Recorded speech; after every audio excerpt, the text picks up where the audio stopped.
میں نے عرض کیا تھا کہ اصل میں یہی چیز ہے کہ جس نے برقعے کی شکل اختیار کی.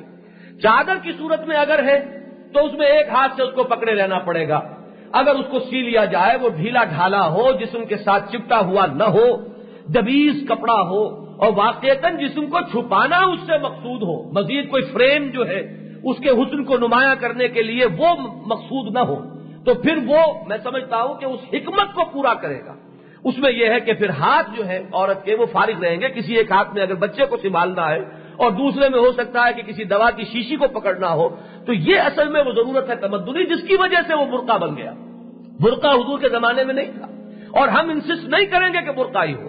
اگر اسی کے اوپر چلنا ہے تو ٹھیک ہے، لیکن یہ شرط پوری کیجئے، پھر چہرے کے آگے لٹکائیے.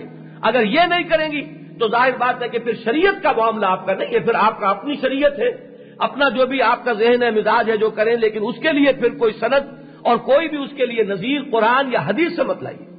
تو یہ جو برقع ہے واقعتاً میں نے دیکھا ہے عرب میں بدو خواتین برقع پہنے ہوئے، اور نہ صرف برقع، ان کے ہاتھوں پر دستانے ہوتے ہیں. گرم ترین وہ ملک ہے، پاؤں میں جرابیں ہوتی ہیں، یہ ہاتھ اور پاؤں بھی ان کے نظر نہیں آئیں گے.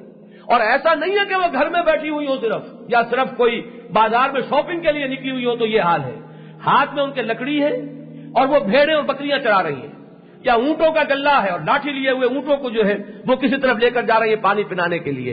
اتنی سخت ترین خدمات وہ کرتی ہیں، لیکن یہ کہ اپنے حجاب کے احکام جو ہے اللہ نے جو دیے ہیں ان کی پابندی ہو رہی ہے.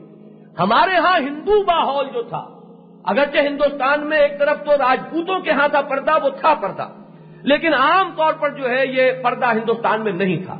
لہذا ہمارا جو وہ ہندوانہ پس منظر ہے وہ ہے در حقیقت جو ہمارے دیہاتوں میں پھیلا ہوا ہے، اور اس کو دلیل بنا رہے ہیں کہ دیہاتی عورت جو ہے وہ پردہ کیسے کر سکتی ہے. پردہ کون سی چیز مانے ہے اس میں کہ وہ اسی طریقے سے اپنے جسم کو ڈھکے ہوئے ہو اور اس نے اپنے سر پر روٹی رکھی ہوئی ہو اپنے شوہر کے لیے اور وہ جا رہی ہو کھیت میں، کوئی چیز مانے نہیں.